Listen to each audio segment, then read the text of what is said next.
Te ir atvasājs. Tad, kad nogriež papeles, tad veidojas atvasājs.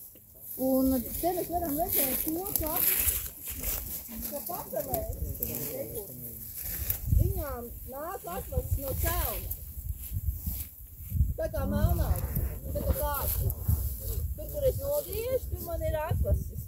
Ja viņas ir kaut kur papildus blakus, tad tas ir tāpēc, ka sakne ir vienkārši priekš. Cik vec viņi bija?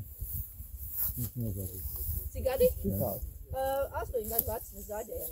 Mēs viņas zaļējām nevis enerģētikai, bet mums vajadzēja tur tādas rēcības foršas kokus. Mēs no viņām taisījām sētiņas mežā. Tāds, kas tur var sapūt, lai ierobežotu kādu mežu laukumiņu un skatītos, kas notiek, ja zvēri netiek klāt apēst zāli. Lai salīdzinātu, kāda ir tā zvēru ēšana mežā un tā. Tā kā mēs viņu izmantojam kā koku materiālu, mums zinātni noderēja. Mēs nepirkām koku materiālus, mēs vienkārši paņēmām šite. Un tagad mums ir vieta, kur mēs varam paskatīties, kā notiek tā atjaunošanās. Tā atjaunošanās nenotiek tik labi, kā mēs bijām domājuši. Tās atvases ir švaks. Šitām te ir, šis tāds konkrēti šis. Tas ir tas, kas 2 gadu laikā ir izaudzis. Tas švaki.